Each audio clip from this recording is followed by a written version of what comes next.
you for joining us along with Summit Credit Union and Summit Financial Advisors for today's virtual panel discussion on how to advocate for yourself and enjoy more financial security, whether you're a part of the workforce or a stay-at-home parent.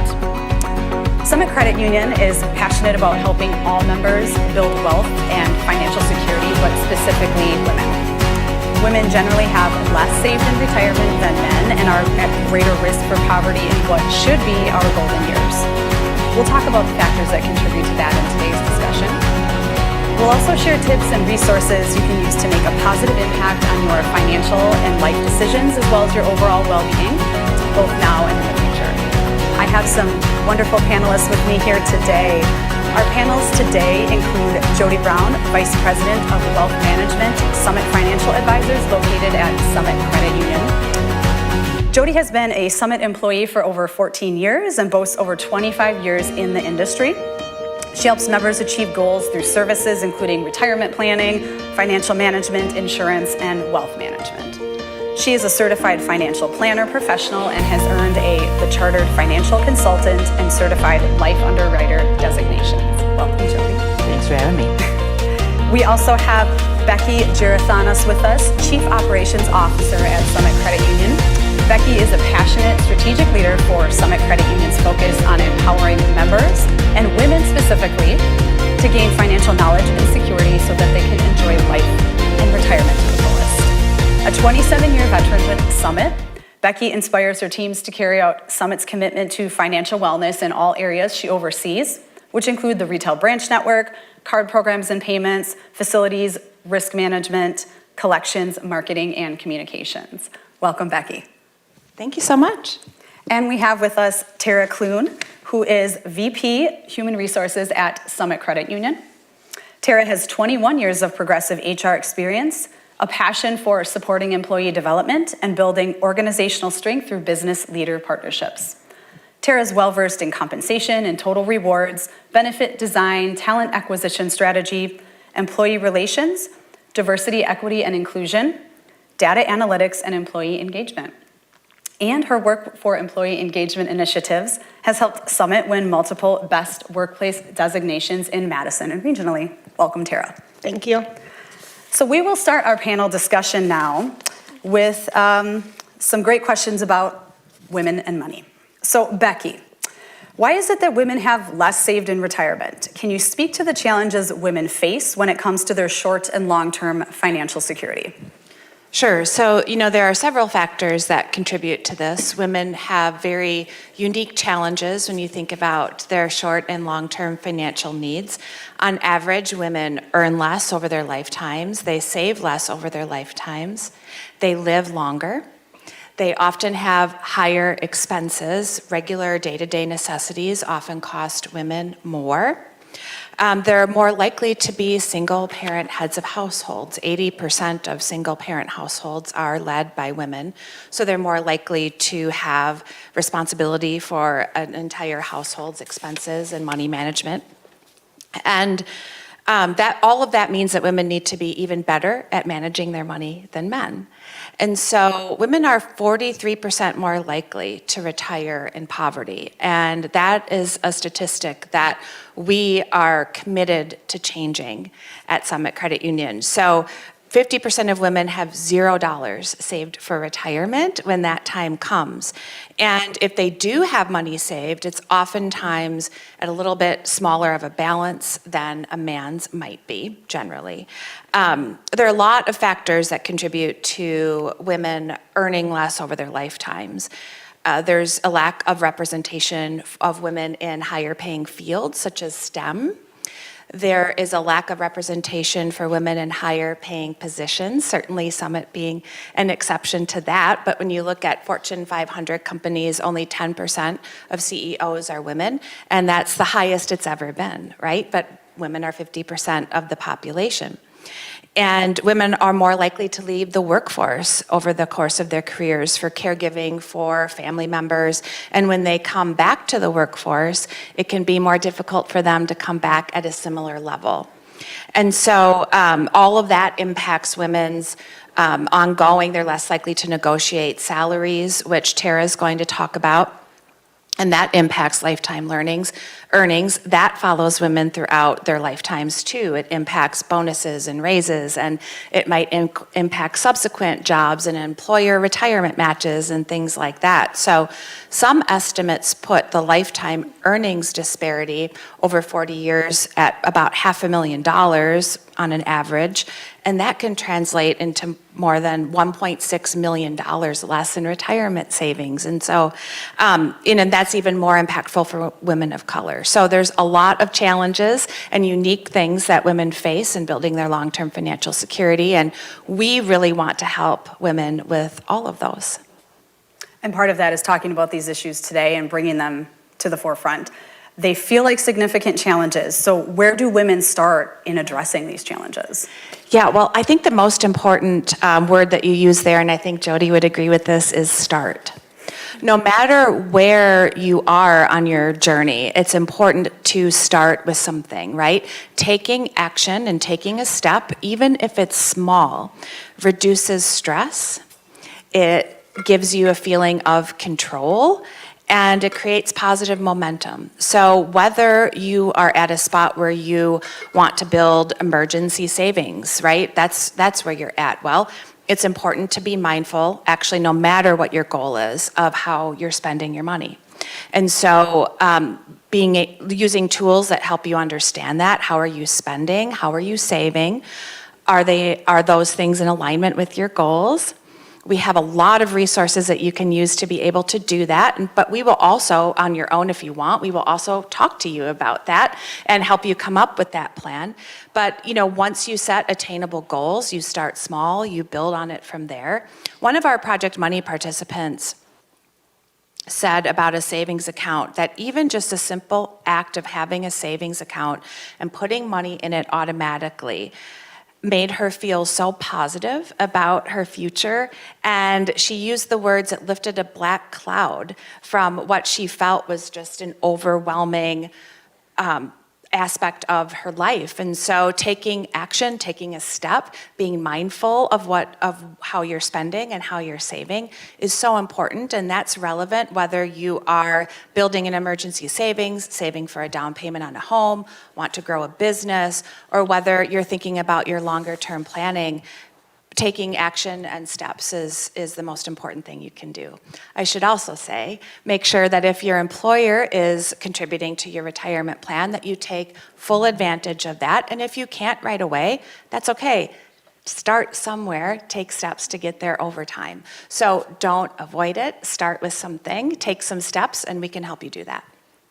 One little hack I love that I remember reading about is when you're saving towards something, you can even rename the account something like vacation account or something like that. It almost makes it more tangible. So when you mentioned that, it made me automatically think of that your Project Money client was like, it lifted that black cloud, just giving some hope, right? Absolutely. We recommend that quite often. If you think about it in your online banking or your mobile app, you can set it up so that it's almost like a virtual envelope, right? So I remember my grandmother had a lot of money in envelopes in her house, but they were all designated for different things, right? And so now we do that, we can do that in a different way, and we can also make it really easy. So, just put the money there. Even if it's a small amount, it doesn't matter if it's $10 or $1,000. If you're taking the step, you feel good about taking that action. Just start, right? Just start, right. That's what you're saying. Yes. Well, one of the financial challenges you mentioned is that women are more likely to leave the workforce for caregiving. But isn't eliminating that daycare cost by being a stay-at-home parent, for example, a financial gain, Jody? That's a great question, Gina, and I think it's a case where each household has to understand their budget. Taking control, as Becky said, is really where it all starts. Where are your dollars being spent? And if you look at those dollars and you say, daycare is going to be about what I would make, before you just assume it's a wash, you have to look at behind the scenes, the things that your job might be providing you. Is it providing you regular opportunities for raises, promotions, bonuses that perhaps you've used for things around the house or for your house, your children in the future? So I think the key is to better understand your budget, and then what are some of those trade-offs. Some of the bigger picture things I see that we don't realize is, just as easy as it might be today for us to say, I'm just gonna have a cupcake for lunch, right? That's one one expense then versus buying a salad and a cup of soup or a sandwich. But the thing is the long-term impacts, right? My energy level will probably die, in the future with that cupcake, or my nutritional strength won't be there in the future. And I think that's the same with our finances. Social Security is built on the highest 35 years. So even if they're not all like you consider high years, it's better than a zero. So if you have zero, that can be very daunting as you start to eventually rely on that for your retirement savings. Another thing that can run into it is that although the cost of daycare can seem like it's just, again, a wash, you look at what does that do for your retirement savings beyond just Social Security? Are you able to still start saving on your own or continue saving? Are you walking away from a match, as Becky had just mentioned? So when I look at that discussion, which comes up very often as people start to look at their planning of a family, it's not just a given that one of the two has to give up their earnings potential. It's just perhaps a choice and a communication plan that has to be thought through and figured out. But I think, again, without just walking away and assuming the dollars are an easy absorbing, there's a plan that can be put together for that. That's great to be more thoughtful, and I like how you said look behind the scenes. I think that's really important for people to understand. It's not just this, there's a lot more that goes into it. I wanted to remind you, by the way, that you are free to submit questions in the chat box that we will answer at the end. So please do that throughout the discussion, and we will take a look at those and ask our lovely panelists those questions at the end. But building off of that, how do women take action to build wealth for their own retirement if they're a stay-at-home parent and don't have a defined income? What steps do you suggest to figure out to save for that parent, the stay-at-home parent's retirement? I know it might seem like we're planning this when we keep repeating things, but really that budget or that understanding of how your numbers are spent is where I start every single appointment I have, whether they're coming in to save for their children's college, for daycare, for a future home. You have to know how much you make and how much you're spending, and if how much you make is being cut because one of the two income earners in the household decided to stay at home with that, well, then how do we adjust? If the burden falls only on the individual that's not working to make those adjustments, that can be a very heavy weight. Just as if it also would fall on the one working. If we say the one bringing in the income has to be the one to decide that. So to me, I think you can save for retirement in many manners if you're not bringing in a paycheck. If you have a household income that is being reported, you can still contribute to a Roth or a traditional IRA. If you feel like that's not allowing you enough freedom for those dollars, the key is just what manner would allow you that fit of both saving in a manner, whether it be, again, as Becky alluded to, $5 a month, $10 a month, and then building on that, but something so that you can look over and reflect and realize you haven't taken that step back. You can utilize the earning individual's employer plan as well, but I oftentimes try to shy away from that because, again, the individual that has chosen to stay at home might feel neglected in many manners if they don't have the money being put aside in their name as well, despite the relationship and the strength in the future that, what's theirs is mine. It's sometimes just, rewarding to have that set aside for yourself. So I look for those options, whether they be specific retirement accounts or non-retirement accounts, but setting aside that disciplined amount every month, and small is where we start. We don't start with millions, we start with $5 and we build on that. And that way you can see it, less impactful to the overall situation. And it makes it feel less, as we've talked about, like such a big insurmountable challenge. Just starting small is the way to go. So I love that you guys keep repeating that, because that's really encouraging for women to just, even watching this today, could say, okay, I can start, I can do this. Yeah, I think too often the biggest mistake is thinking it has to be more substantial. And, I'm going to put in $200. Well, then how much of that's going to come right back out, though? It's, again, like eating well Monday through Friday and then eating terrible on the weekend, right? You undid all the good. So start with what you can look away from and really sustain. Mm-hmm.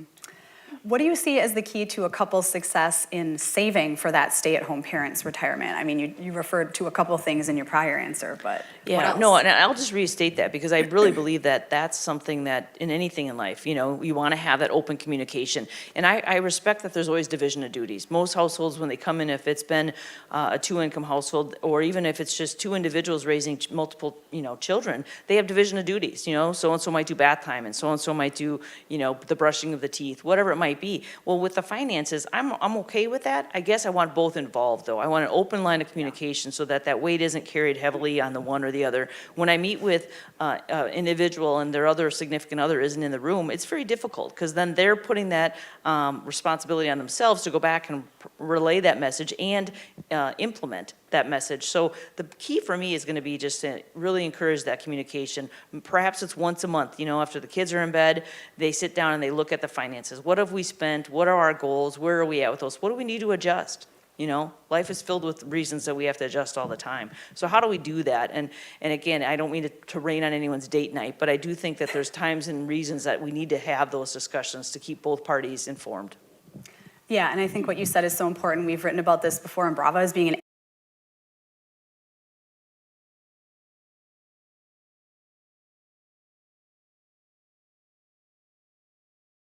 there's no surprises, right? You're always actively involved, and quite frankly, it gives you that peace of mind to know that, okay, I know what's going on, I feel comfortable with this. Right, yep. So what about women who are either headed to or currently in the workforce? We talked a lot about stay-at-home parents, but how can they address the challenge of earning less in their lifetimes in order to build more wealth and financial security? Tara. Yeah, great question. Thank you. So whether you are a stay-at-home parent that's returning to the workforce, maybe you are just starting your career, or you're looking to move with your current career, one way that you can look at building wealth is positioning yourself for greater income. So, then the question, how do you do that? Well, one way to do that is through pay negotiation and understanding your worth as an employee. And when it comes to pay, there is a lot of resources on the internet that will provide you pay data. But I'm going to warn people to truly be cautious with that, because you are not always comparing apples to apples. So what I really recommend people do is start with your network. Are there friends that you can reach out to get some information? Leverage your connections on LinkedIn. That is a great resource right at your fingertips. If somebody's going to use the internet to try to find some pay information, I would recommend PayScale. It's a great website that goes beyond just the surface level of, what is the job title? And asks you questions about the education requirements, the experience, the skills, the location, and it will give you a great snapshot of pay to really kind of help you make some decisions. So that is, of all the tools and resources, I found that one to be pretty accurate. Interesting. Yeah. I'll have to look at that website. What else beyond salary do you recommend that women factor into their research when they're doing this type of work? Yeah, great question. I'm going to kind of go back to what Jody was saying is, look behind the scenes, really take into account that total compensation. What does a company provide towards health insurance? What is their retirement planning? Is there a bonus structure that the company has in place? And really take a look at what is important to you. Maybe a benefit important to you is, flexible scheduling or paid time off. So all of those things are really important to consider when you're looking at the big picture. What tips would you share to best prepare for salary negotiations, which I know women are notoriously not as great about sometimes? Yes. You'll probably share some stats, but whether you're at that job interview or even advocating for a higher position at your current employer. Yeah, great question. And this can be really difficult. I think, as Becky even mentioned in the beginning, that women are less likely to be advocates for themselves and really, put themselves out there. And so what I always, recommend is start by knowing what you have to offer. Take a look at your education, the experience, the skills that you are providing, and how does that compare to the job? And, learn from the company, what do they really want? What do they need? And then, reflect on that based on what you have to offer from, again, your education, your skills, the experience. All of those things you can learn right in the job interview. Ask those questions so you can really position yourself to, sell yourself. I'm always going to say you are your own best advocate. Highlight your skills, and nobody else is going to do it for you. So you have to learn how to do and be your best advocate. The other part is know the market. Again, do your research. Leverage, your friends or your LinkedIn network to understand what are similar positions paying for. And if you're interviewing with another company, ask that company, what is the pay range for this position? But really, don't disclose your current pay, because you don't want to put yourself in a position where they're going to say, oh, we now only have to offer her this much. But again, it's great to know what are similar positions paying for. And then lastly, prepare your talking points. When you go in to try to sell yourself, it's going to be really helpful for you to have that list that you really want to make sure that you articulate to, highlight and sell yourself. Again, you are your own best advocate. Those are some great tips. I think concrete tips as well for women going into positions of, like we talked about, who sometimes aren't that great at negotiating. So just Put yourself out there. You That's can do right. this, right? Yes. Becky, what other action steps can women take right now to start enjoying more short and long-term financial security? Yeah, well, I think we've talked about some great ones already. One of the things that you mentioned, Tara, from a negotiation perspective is that, women need to be their own best advocates. When it comes to finances, oftentimes what we find is that women, at least there's a lot of research, that women are oftentimes less confident in their financial decision making, but it's not because they necessarily know less, it's because they think there's always more that they can learn. And I think that's actually a great quality because it means that, women are always open to learning new strategies, to thinking about something else, to opening their perspective, right? They're less likely to think that they have everything figured out, and they're more likely to wonder what else that they can do. So rather than having, maybe a lack of confidence keep you from starting, like we talked about before, that can actually just put you into learning mode, right? What else do I need to do? What else do I need to understand and know? And so we oftentimes talk about here wanting to flip the switch from inaction to action. Because for so many of us, life has so much happening, there are so many demands on our time and our attention that it can be really easy to put off the things that seem the most challenging. And so how can you flip the switch? A few things to think about in the shorter term. One, our website has a host of resources and information for people to start with, right? So we have lots of articles and tools and calculators and on-demand learnings.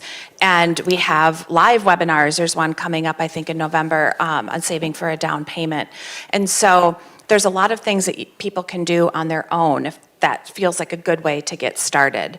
We will certainly also meet with people, we do this every day, and anyone, anytime, to talk about their short or longer term goals. If it's day-to-day financial management and budgeting, we will talk to you about that, developing a plan for owning a home, which is, of course, one of the longest term ways that any of us build wealth over time. We help women and others that are thinking about starting a business and growing a business. We can certainly help with that. Women started, I believe it was about 50% of new businesses in the United States last year in 2022. And so that's a significant number. What we also know about women-owned businesses is that women tend to be more conservative around borrowing to grow their business. And it's because, in general, we have a more conservative mindset. We think about investing and borrowing a little bit more as a risk and what negative consequences could come from that, not just for us, but for the people around us and the people that rely on us and that matter. And so, talking through that doesn't mean that's a bad thing. It means that, okay, let's talk about that. Let's talk about how borrowing to grow your business can actually be a good thing and how can we do that in the right way. So there are lots of things, depending on where you are, that you can do to get started to either learn on your own, be curious about what you need to learn about your own financial picture, like we talked about earlier. Regardless of what your goals are, where you're at, make sure you are mindful about what's happening with your money and that it's really in alignment with your long-term goals, your long-term life goals, that it's in alignment with how you think about the people that matter most to you, whomever that may be, right? And so in addition to learning, talk with someone, right? We can help.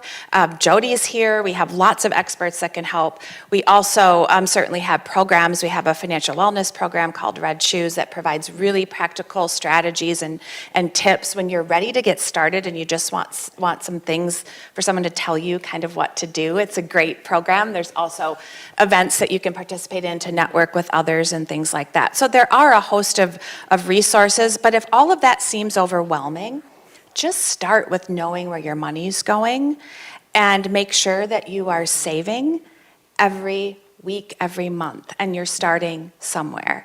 And we have a great tool in our online and mobile banking called Climber that really does a great job of kind of taking that spending and distilling it down into categories and helping people understand what's happening.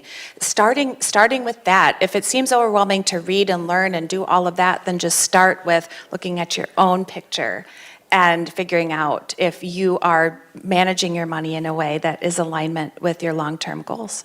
I mean, you talked about so many different tools that Summit offers. I mean, are those the resources that you typically recommend for people trying to just set up that monthly budget? I mean, is that all found on Summit's website for either Jody or Becky to answer?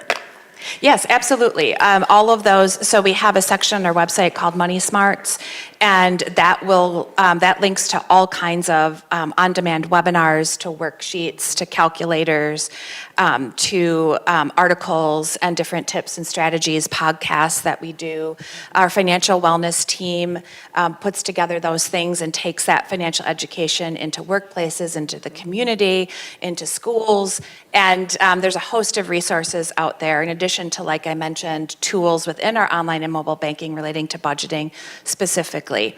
And if doing that at a self-directed pace feels a little bit overwhelming, we will meet with you and talk about that, of course, wherever you happen to be. You know, if you are thinking about specific retirement strategies and wanting to be sure, you know, that you've got the right plan set up, that's something that Jody is here to help women with and does that every day, all of the time, and she's an absolutely phenomenal resource. If you're thinking about your day-to-day money management, and like I mentioned earlier, saving for a home, buying another home, starting a business, we can help you with that too. So it's our goal to provide not only resources, but people and expert guidance that can really help you take control of your financial security.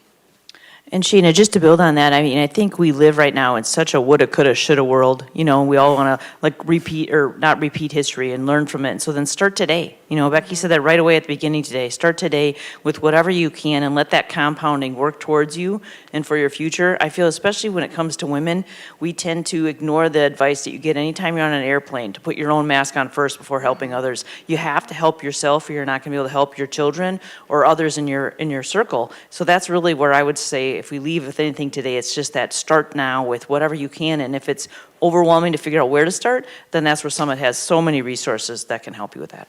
I think that's a great point, Jody, in that it is possible to save for the future and pay down your debt at the same time. And oftentimes people think that maybe it's one or the other. You can do both. It's just a matter of where you are in your priorities, and we can help you figure out, you know, which gets more priority at what time. So don't put off that saving for the future because you feel like I want to pay down my debt first, because both can happen and really need to happen for long-term financial security. And so we can help with that balance too. And you're absolutely right in terms of prioritizing the needs of others and thinking about maybe the financial security of your children, or maybe even your aging parents, but not thinking about your own personal financial security or thinking about it last. So maybe you're prioritizing how you're helping your parents with their finances as they age, or maybe someone's prioritizing that and saving for their kids' future and college and things like that. But their financial future is lower on the list, and you know that has to be kind of priority number one, wherever you happen to be and whatever your goals are. I mean, I'm sure you get this quite often from, you know, clients that you work with, but what if that client is in their 50s, let's say, and they're sort of a little bit panicky about, well, I haven't saved as much as I wanted to. Where do you recommend women who fall into that category start, which is probably a fair amount of women watching? Well, when I have people come in at that point, Shane, I just, you know, we start with where you're at. And what I mean by that is I get it. That might mean it's a stronger path that we have to put in front of us to get to the goals you have. But I think, you know, we can't dwell on what we've missed as far as those opportunities. So you start with where you're at today. We look again at the budget. We try to ensure that we're doing multiple fronts. You know, as Becky alluded to, you know, how are we saving for any emergencies that can, you know, throw us off, paying down any debts that might be paralyzing us, especially in a rising interest rate environment, and then setting ourselves up for the future, because we don't know what that future, if it's, you know, 10 years more of earnings capability that our bodies and minds will allow, or 20. So I think it's a key of starting where you're at today, regardless of where you feel you should be. If there's one thing I get asked, I swear every day, it's what's the number I need to have, you know, for retirement. And I say, you know, all four of us could have a different number. And that's based on our lifestyle needs. And so it may be, if you're late in getting started, that you have to adjust that number for your lifestyle. So don't compare to the neighbors or your sister or brothers or whoever you're talking to. Plan for what you want to be doing, and you might be more surprised than not that that plan is still achievable, even if you're starting later than you think. I think it's important too, Jody, when you talked about, you talk to people about that every day, for everyone to know that we talk to people every day in every range of financial situation. And so I think there's oftentimes women and everyone has some amount of, maybe they're worried about that they're going to be judged, or maybe they feel like they should be in a different spot than they are. We've talked to everyone in almost every financial situation. We can help from wherever you are. And just know that we have certainly, and Jody can think of, I'm sure everyone that sits across the desk from her, she can think of lots of other people in that same spot that she has helped achieve their goals. And so don't let what you think you should have done or where you think you should be keep you again from getting that start or flipping that switch to action. Because, like Jody said, we can help and make progress from wherever it is that you are. Yeah, you referred to women being information seekers and thinking, oh, I should have done this. Or sometimes, we don't start a small business because of, not having all of that knowledge. And so this is great knowledge to know that this is a non-judgmental place that they can come into and work with you and your staff about that. And that's really comforting for women, I think. I think on the flip end, just out of curiosity, because we're talking about women in their 50s, what about women starting out their careers? I don't know if you'd want to speak to this in terms of what should they be saving? What should they start thinking about doing as they start their careers? Either Tara or Jody. I'll jump in and then turn it over to Tara, and that is really, if they're starting young, that's a wonderful opportunity to try to, again, put a plan together that sets a fair amount aside for their future, not just for today. It's tempting to get the new outfit you saw on TikTok or to buy the new couch that's being advertised, but how can you do that? How can you do that within your budget? I try to have people save eventually towards a 15% savings rate towards their retirement, but they're not going to get there right away in their first job. If they are, I applaud them, but oftentimes it's going to be a case where they have student loans. They have a desire to get into a home and not be renting, start a family. All of those needs are going to spread the paycheck thinner and thinner, but that doesn't mean I'm saying to then do one and then the other. Oftentimes, like I said, or Becky said, too often people do wait. Put them in an order that they shouldn't force themselves to have. Oh, I'll wait till they're out of formula or out of diapers or into daycare, or I have my student loans paid off and whatnot. Though you could be waiting away years of opportunity. So I'd say, when they're young, that's an absolutely wonderful time to start with whatever dollar amount you can allow. Tara? I would just echo that, and we've actually had employees who they think they can't afford to contribute to 401k, and we're like, no, you can. And they'll meet with one of our financial, educators, and they are surprised and like, oh my gosh, I can afford to put some money away to 401k. So I would kind of start where I think even, Jody and Becky were saying, you need to start somewhere. And even if it's small, don't make the assumption that you can't, that you can't afford it. And instead, find an expert, go to somebody like Jody or somebody at your financial, like Summit has to offer, and sit down and talk about it and say, okay, here's what I'm bringing in. Where can I start and what does this look like? And, revisit it each year, because again, things are going to change as you start to maybe pay down those student loans and take that money and how can you maybe invest it into your 401k? And, again, always taking a look at what is that match that your company is offering. That's free money. And, that's really important to make sure that you are thinking about that. And I think you'll be surprised at what you would learn if you just take the time to talk about it and learn about it. I think the student loan topic is important for women because I think women hold about 2/3 of the outstanding student loan debt. So it's certainly a significant financial burden and for many people. But it doesn't have to necessarily be paralyzing either. And I know that that's kind of easy to say, and the reality can feel quite different. But talking about that in terms of your whole financial picture, what are the student loan obligations? What are your other obligations? There probably is still a way to start saving and to start maybe taking advantage of your any employer match or your employer's retirement plan, even if it is not as significant as maybe it will be once your income grows, once student loans grow. Starting it is still important. As Jody mentioned, don't miss out on years of opportunity because the $100 you put in this month is a lot more than that at retirement.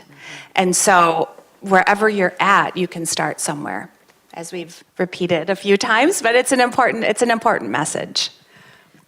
And I was just going to say, in giving yourself permission to change, there's going to be things that are going to, whether it be, you try to do the work and still raise a family and you decide you want to cut back on those hours. Okay, that's permission you're giving yourself then to adjust your balance and then adjust the budget appropriately. And I think that multi-focus, whether it be, I'm going to also pay down my debts and set aside, those are just some simple things that we have to keep reminding ourselves are okay. Despite what you might be reading or hearing, the pressures right now are intense because of how easy it is to compare ourselves and get lost down that rabbit hole. So just, again, giving yourself permission to adjust.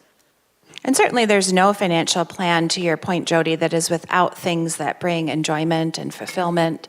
And so this isn't about, it should never really be about things that are so cut and dry that you kind of squeeze out every inch of fun and enjoyment and fulfillment. That's really not financial wellness, right? Financial wellness is being able to feel comfortable that you can do and participate in the things that really matter to you, whatever those things are. So everyone has different priorities. Like I said, we'll help understand what those are. We can't give good financial advice if we don't know what those things are. And so that's oftentimes where we start, is really good questions about what your best interests are and what matters most to you.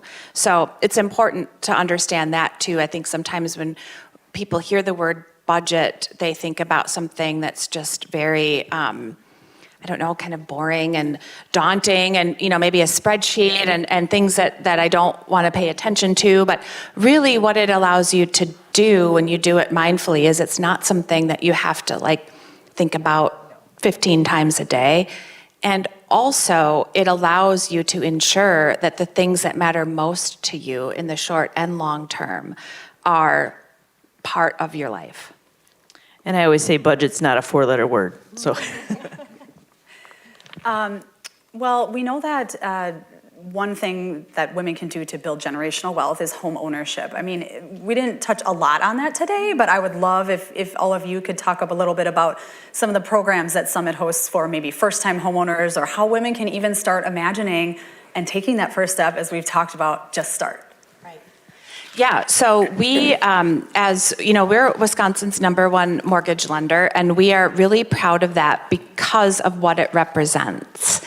We're proud of that because it represents thousands of people that we've been able to help build wealth through homeownership. And so we have a lot of resources in addition to people. As I mentioned, we have a webinar next month on saving for a down payment and first-time home buyers. We have those throughout the year. We have several programs that people can participate in or understand more about, and it really depends on the financial situation and the goals. And so the first step is probably, again, to go to our website, read about them, understand what those might be, and then we will talk with you about those and figure out what types of programs you might be able to take advantage of, or how you want to think about saving for a down payment. That certainly can feel very daunting, but we help people do it all of the time. If people are thinking about buying a home and they need to take some steps to improve their credit, improve their savings position before that, we will work with you for as long as it takes to get you ready for that. And we have people that can help, and resources and tools that can help do that too. And then when it comes time to buy that home, and it's of course, extremely exciting, it's helping you figure out which product is the best, again, for your long-term financial goals. What is going to fit you best and the needs that you have. And so it's certainly a journey. It is not a come in and talk to someone for 15 minutes type of thing. It can be, if you want it to be that way. We can certainly do that. And we certainly do that really quickly for people that are buying their second, third, and fourth home and don't want to have consultation. But if you are at a spot where you're wondering how to make it possible, I would say start with the information and resources that we provide, attend one of our learning events, and then talk to us and set up an appointment, talk to us, whether that's in person, over the phone, via video. We'll do it any way that's most comfortable for you. But we're happy to talk and build a plan, whether that plan's going to take you, 5 years or 5 months or 5 weeks. We're here to help with that plan. I mean, I'm sure that you get into the nuts and bolts of this with your clients in those discussions, but what should people be sure that they have to be able to afford a house? Or what is there a percentage of their income that they should be comfortable with using towards a mortgage? Do you have a general number that you recommend? Yeah, Jody, what's the number that you would recommend to kind of include all of the other expenses in addition to the mortgage? What we tend to look at is for people to, between all of the other expenses they might have, again, student loans, car loan and whatnot, to not have over, 38%, maybe 40% if you want to round, of that being their pay. So if they're getting about $1,000 a month, they'd want to probably limit some of those fixed expenses every month to being no more than that 40% number. That's just a range. Like everything in life, we have to adjust, based on certain situations. But you just don't want to overcommit, because too often, especially here in the area, we have people saying, well, I'm paying this much for rent, I might as well just pay that much for a mortgage. Don't disagree with the dollars. It's just you have to look beyond the mortgage payment. There's going to be a dishwasher that will go out. Yeah. There's going to need to be water hoses bought or rakes or whatever it might be. And so you have to have those additional dollars for those costs that aren't as simple as when you're renting and you just call a landlord. So that's a general, but again, I would say don't let the fact that you don't have all the answers hold you back. I always joke and say I have yet, knock on wood, or not, challenge a man, if anyone's listening, to have a man come in and apologize because they don't know where they should start. Whereas women come in and that's one of the first things they say, I'm sorry, I know I should know more, I know I should know this. We can't know it all. And I try to push that back when I get away from the finances. Do you go to your mechanic and apologize?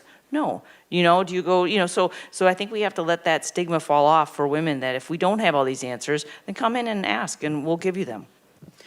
Right. It goes back to, what I was saying earlier, Jody, about don't let that perceived lack of confidence keep you from it. Use it as curiosity. Take maybe a lack of confidence and turn it into curiosity versus letting it hold you back. And I think that's a great point, Jody, about, it isn't, of course, just about the mortgage payment. When you're thinking about owning a home, you do have to think about all of the things that you're going to need to care for the home. So as part of when we're working with someone on that and determining what the right mortgage product is for them and their payment, we also want to be sure that they have the funds in savings and they have the capability to build enough emergency savings to be able to afford those things that come up. We have a homeowner savings account, to your point about naming something, that our homeowners can take advantage of to be sure they're putting funds away every month for the unexpected. That's extremely important. I remember when we bought our first house, we had friends that lived in the neighborhood. And so we shared a weed whacker because it was easier for us to afford half of it than all of it. And since we were longtime friends, we just shared some of the lawn tools. But, everybody does start somewhere. And as long as you're mindful about how that's going to work, and that's what we can help you with. And again, don't feel like you have to know it going in. Nobody knows everything. And we all learn from each other every day. We learn from members every day and their stories and their experiences. And one other resource I would share is on our website, we have our Project Money contest that we do every year. We've done this since 2009. And the participants share their stories on weekly blogs, and they are so phenomenal and relatable. And they're about practical day-to-day money management. Reading through those blogs can provide you with so much insight into how they're managing all of the things we've been talking about today, the tools they use, the conversations they have. So that's another resource to read and feel like, okay, I've been there. I know what that's like. And so it's so incredibly generous and brave of those participants every year to share their stories publicly, because so many thousands of people in the community and all of us at Summit learn from them. 2 more questions for you ladies before we wrap up today. One of them is, let's say, you have someone who's been meeting with you regularly and they're really feeling really good about their budget. They have a little bit of extra money set aside. I mean, Jody, where do you recommend if somebody has a little bit of savings where, they should put their money, a high yield savings account, a CD, a retirement account? I mean, where do you start with people that say, okay, I have a little bit of money set aside now. I've been following everything you're telling me to do, and I've been really good about my budget. What do you typically recommend for women? Well, there's two things that I would bring up. One is this a one-time thing? Did they just get a bonus? Or is this a regular, they got a raise? So we figure out what the frequency is of this extra money that they have. The second thing I would add would be their priorities.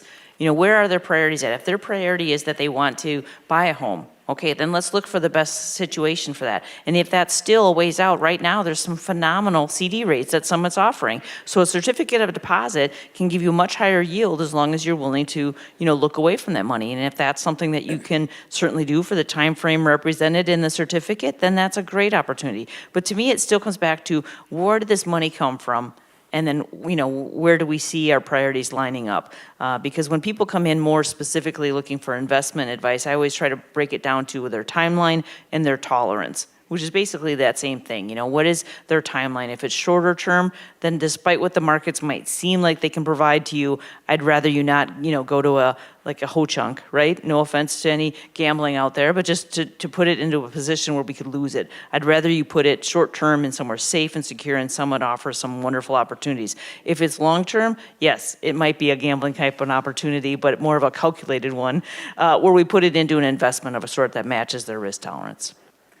My last question, I just wanted to circle back about the salary negotiation topic one more time. It's very interesting to me. It's something we write about frequently in Brava as well. What tips would you have for a woman looking to ask for a raise, let's say 6 months, a year, maybe a couple years into their job? How does one approach that conversation with their boss? Good question. I think it goes back to comparing what you have to offer to the job and the needs of the company. And then again, preparing your talking points so you can really articulate and assure that you highlight all of the points that you want to address as it relates to the skills that you're going to offer to the company or to this job. But again, it's just really knowing what you have to offer, how does that compare, and prepare and practice that conversation. Again, you are your own best advocate. You have to sell yourself, but making sure that it relates to what the needs are and that it does fit what the job needs as well. So I don't know, Becky, if you have other... Yeah, I think that's great advice, Tara. I would say, and this is really similar advice, but I would also say to think about what the impact is that you have made and want to make in the future. And when you think about the needs of the company, that's kind of the same thing, right? But rather than thinking about, you might want this particular title or this particular position description or something like that, think about how you have impacted the business that you work in and your coworkers, and think about how you want to do that in the future. So how are your skills and how are your individual talents going to continue to bring impact? So also think about that, not only kind of the nuts and bolts, but also what are the things that you're most passionate about and how are you willing to bring those forward to your company? Yes, and just again preparing then those talking points to make sure that you highlight those, because that can always be hard. You have that conversation, if you haven't prepared or practiced, you might forget some of those things to sell yourself. So really prepare for that conversation. Yeah, and I felt it was important to circle back to that just because, again, as you stated so eloquently, that really is one of our wealth building tools, is having a job that we can feel comfortable on, for us and our salary and our families and building that generational wealth. So thank you for that great answer. Another thing I would add to that I think we mentioned briefly is that when you think about lifetime earning power, one of the factors that impacts women's lifetime earnings is that they are underrepresented, as I mentioned earlier, in higher paying fields and leadership positions. And so if one of your goals is to increase your lifetime earning power, it might involve retooling your skills, thinking differently about the type of job that you want, thinking differently about what might interest you, and perhaps going back to school or returning to school or learning something new. That's always something that to consider if you are really looking to increase your earning power, and maybe the career path you chose at first has more limited potential. It depends, right? Always on your goals, but learning new skills is always a great way to do that too. Absolutely. Yeah, we write about that as well in Brava. And, you know, even with the pandemic, it did cause a lot of women to step back and say, is this what my passion area is? Do I want to be doing something different and taking that plunge and maybe going into a completely different field? So it's worth being thoughtful about, you know, what's working for you and what do I want? So, well, ladies, thank you so much for the panel discussion today. Jody Brown, Becky Gerathanis, Tara Clune. Thank you to Summit Credit Union and Summit Financial Advisors for co-hosting this event with Brava. It was a delight to speak with all of you today. Don't forget that this discussion will be available to listen to and watch on bravamagazine.com, and a link will also be sent to all registrants as well. So please watch your email for that. Thank you for joining us today.